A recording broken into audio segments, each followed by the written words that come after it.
Hello YouTube, EGC it's Gonzo here with an HD review, and today we're going to be reviewing a program called Smart Defrag 2. So let's just go ahead and jump into this and launch the program. Okay, so basically, what's Smart, just don't even worry about Smart. Just worry about the word defrag. Defragging is, well, fragmented files are files because every time you access a file on your hard drive, re-access it, it saves versions of it all around the hard drive. It doesn't keep it organized or anything like that. So that's what becomes fragmented files, and they're just all spread around. Slow your hard drive down, basically slowing your computer down. So if you defrag, it pretty much solves those files and places them in an organized fashion, making your computer faster, because when you go to run those files, they'll be closer to access. So as you can see here, it's a pretty friendly user interface. So this is a free version. I'll be going over the paid version on my next video, along with how to get it for free. That's the server version, which is a more advanced, but does the job better.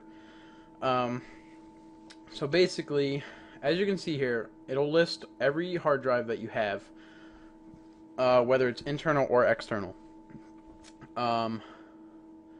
So that's what volume is, and the status shows the last previous status that you did with it. So this one last, I defragmented it, I analyzed this one last, and then this one's automatically defragged. This just shows the sizes of the thing, what type of hard drive it is. You don't need to worry about that. If it's on automatic defrag, you can click here. No will change to yes, and yes will change to no. Same with boot time defrag, no to yes, etc. So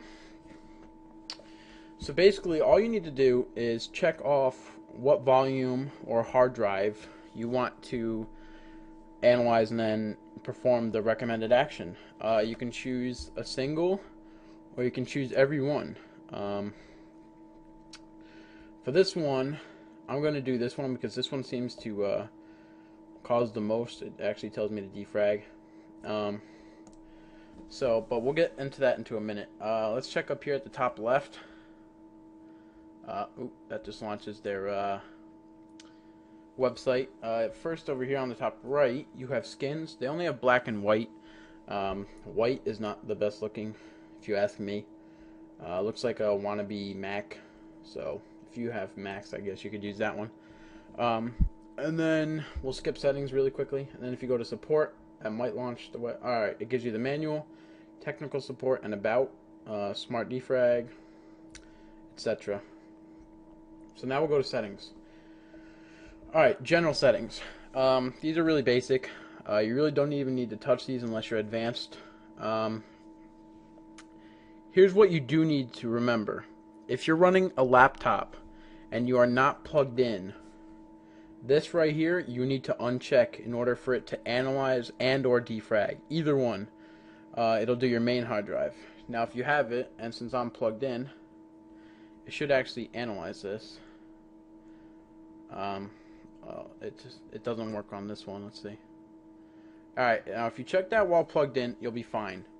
But if you're running on battery, and you want to analyze or defrag, uncheck that first. You can choose this to not display removable drives such as external hard drives or flash drives. You can ask if you want to skip larger files than 1 gig, as in it won't even think about touching files over that size. So there are your basics. Recommendeds you can leave except for this one. This should be the only one that you must change in certain conditions. Here's automatic defrag. Now you can automatically defrag your system. I don't do that, especially with these, because these timers are way too short. It looks like, let me check it. It looks like you can extend the time, but even so, 10 minutes is just ridiculous. If you can't defrag too much. Maybe once every 2 weeks or twice every 2 weeks is fine. If you do it too much, it's not recommended at all. So don't worry about automatic defrag. I'd uncheck those if you were me. This one you don't really have to, but I unchecked them both. Now schedule defrag. You can choose when to defrag your system. So if you switch the status to on, you can choose for it to fast optimize or fully optimize. Fast, it'll be a more fast, less effective base. As for fully, will be the the whole thing. And you can also configure the time, so that's good. I keep that off as well because I'll just do it manually myself. Boot time. Now this is what's really neat, because when it comes to your computer booting up, a lot of systems that boot up can be slow, and that's just a pain in the ass. So you can choose to have it defrag certain files that can't be moved while Windows is running, such as your boot files. So what that'll do is it'll most likely make your boot time faster as well as your computer faster at the same time. So your first option here is only next boot, as in when you boot up it won't do it, but your next boot after that it will, and then I think it restarts the process. Every first boot, as in every time you boot up a computer the first time, it will do it. Every boot, every time you turn on a computer, it'll defrag. And then every 7 days first boot. That's the one I recommend. Again, you don't even need to worry about this tab unless you have boot time enabled on the main drive or whatever drive you're using. So, exclude list. I don't use this at all because I wanted to analyze and frag any files that could possibly slow down my computer. Here you can include files and or folders that you don't want moved. Now by moved, I don't mean, say you have a picture in my pictures, it's not going to move it to my documents or program files. Nothing like that. That's not what moving means. It just means moving it on the hard drive but keeping it in like its same directory. So if you want it to not analyze or defrag certain files or folders, be my guest and add a file or folder here. The user interface, again, it's pretty general and basic. The transparency of the program, as you can see if I can lower this,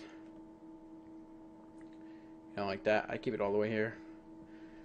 The disk map color, what that means is these down here, these colors, so that you know what files are what. It's very useful. Don't uncheck that. And then your language supports a good amount of languages. I just keep mine on English. Now down here you have recommended. You can click that. It'll turn on all the recommended settings, which is good, except for this one. Again, if only you're running on battery. So that's that. Now what we're going to do is I'm not going to analyze my main drive, only because that'll take time, since it is a 320 gigabyte hard drive. The bigger the hard drive, the longer it'll take. This one is only 0.10, so we're going to analyze this, and you'll see that it goes fast. Now down here you'll see it says fragments. That's how many fragments it has at the moment. Oh wow, I'm analyzing this. Oh, let me stop that. Let's analyze this one. Okay, now right after you analyze, you can see it brought me straight to report, as for it wants to do something. But first let's go here. After you analyze, it gives you the, even before analyze, it gives you the option to defrag. Now you can choose these options: defrag only, defrag and optimize, fastwise, and then defrag fully. Just click defrag, just the best one. Now as you can see here, you have a different number of colors, which is what this map down here for. This one is free space. Free space is what you want, which are these ones right here. The yellow ones are rarely used, which should be more towards the end here, so that they don't get in the way of using important files. These ones are frequently used. Again, it doesn't look like I have any frequently used ones on here because I don't use this drive. Directories, again, are no big deal. Those are something that you want towards the front. MFT, it's more of a system file, so don't even worry about that. Unmovable, well, it's pretty simple, straightforward. They're unmovable files, so even if you defrag it and your whole drive looks like this, they're not moving at all, because especially recovery, those are very important files that it needs in certain places. This one, fragmented files are the ones that you want, cleared up to make it faster. And then here are the moving, like when it's defragging, it'll show that color, and that's the ones that's moving.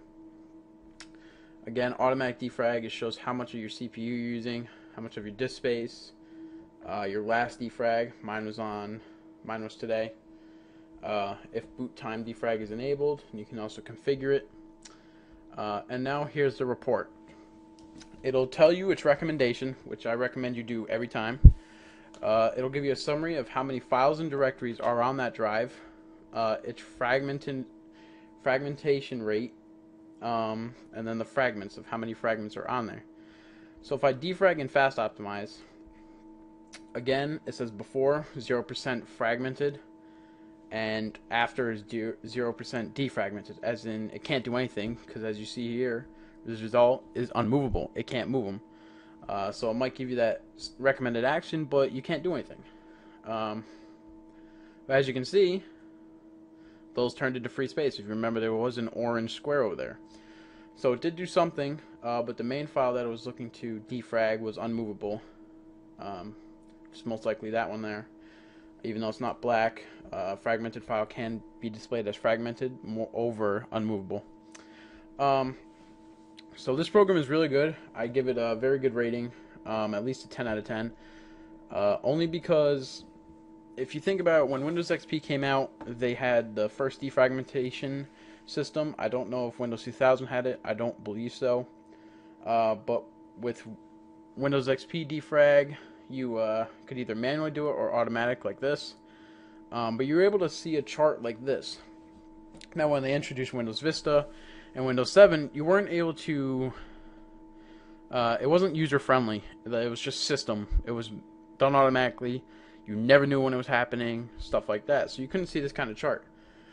This program's good because I can see the chart, how my system looks, how well the automatic defrag is working. And if I start analyzing this, oh, again, I didn't check the right one. This one. If I start analyzing this, as you can see, these orange ones, to me, it was not as bad. It's not as bad because I did defrag today. Like I said, you don't want to defrag too much. But those orange ones wouldn't be that close to the beginning if Windows 7 defrag system was good. So to me, the defrag system on Windows 7, as well most likely as Windows Vista, since nothing's changed, is crap. So I recommend this program 100%. You can download it at iobit.com, the free version. Again, I'll do a review as well as a tutorial on Defrag Server, the paid version, and a tutorial on how to get it for free. So I appreciate you watching. Everybody have a good night.